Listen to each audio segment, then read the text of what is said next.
Matapos naman sa Pampanga, biyaheng Pangasinan naman ang mga kandidato ng administrasyon.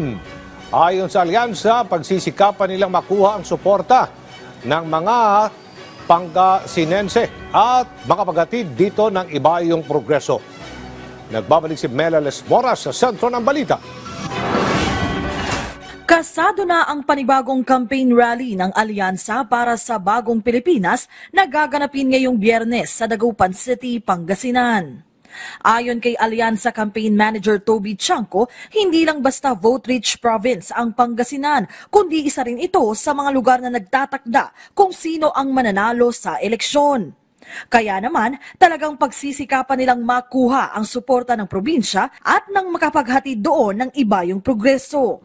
Kabilang sa mga pambato ng administrasyon sa senatorial race, sina Congressman Erwin Tulfo at Camille Villar, dating DILG Secretary Benhur Abalos, Makati City Mayor Abby Binay, mga senador na sina Francis Tolentino, Bong Revilla, Lito Lapid at Pia Cayetano, at mga dating senador Tito Soto, Panfilo Lacson at Manny Pacquiao. Sa ngayon, tuloy-tuloy ang pagbuhos ng suporta para sa alyansa. Inendorso na rin sila ng Party List Coalition Foundation Incorporated o PCFI, bagay na lubos na pinagpasalamat ng grupo.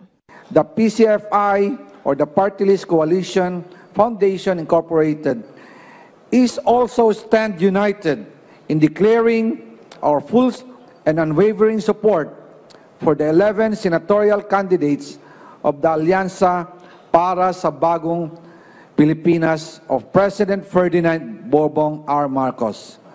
So we're asking you na straight alyansa na lang tayo, di ba? If we can go straight alyansa, let's demonstrate the political clout and let's see that we can deliver, straight alyansa. Maging ang mga gobernador na kasapi ng Lakas CMD, kanya-kanya ring paghahayag ng suporta para sa alyansa. So yung panawagan ni Speaker Martin Romualdez, kami sa Benguet, sa probinsya ng Benguet, of course full support kami sa panawagan ni Apo Speaker. Na ako'y member ng Lakas at nag-oath sa kanya,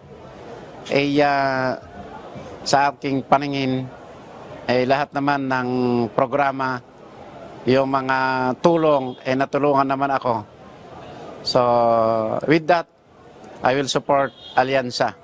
The senator candidates that our party have, these are not only people who are familiar and well-known politicians.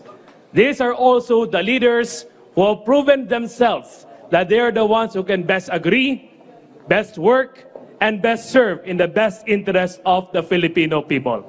Mela Lesmoras para sa Pambansang TV sa Bagong Pilipinas.